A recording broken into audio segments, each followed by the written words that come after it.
So what's up guys? Welcome to this video. So sa video ito is the-demo naman natin kung paano kadali na na-expose yung ating username and password na ina-enter natin sa isang vulnerable or unsecure na website. So sa demo ito is kailangan lang naman natin ng Wireshark app. So ito. Tapos isang unsecure na website. So itong website na to is makikita natin sa pag sinearch natin itong link na to, http://test.php.vulnweb.com/login.php. So yan. So ito guys. Then yung ating Wireshark app. So yan guys. So yung first step is dito is i-open natin yung ating vulnerable website saka yung ating Wireshark app. Then since yung ating laptop is nakakonect sa Wi-Fi, so dito pipiliin natin yung Wi-Fi. Then next, click natin yung Start Capturing Packets, yung shark fin icon. Okay?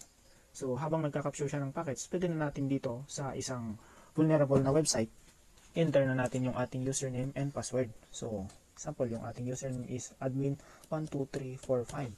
Tapos yung password natin is 123456789 hanggang 10. So yun. So click login.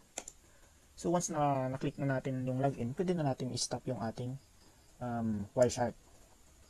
So yan guys. So next step is titignan na natin yung ating in-enter na username and password dito. So pwede natin siyang i-review one by one, pero marami-rami yung ating items. So pwede natin siyang i-filter dito. So since yung ating vulnerable website is gumagamit siya ng HTTP, which is an unsecure protocol, ita-type natin dito yung HTTP. So yan. Then click enter. So once na na-click na natin yung enter, is hahanapin natin dito yung post request. Since yung ating login form is gumagamit siya ng post HTTP request, so hahanapin natin dito kung saan yung post. So post, so nandito sa second row. So to. Then scroll down natin siya. Makikita na natin dito yung ating username and password na in-enter. So yan o.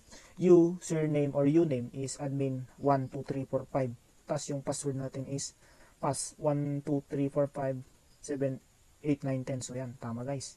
So dito sa left side is makikita din natin dito. As long as also dito sa left side nito.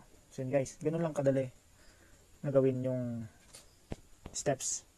So yan guys. So review natin yung mga steps. Okay.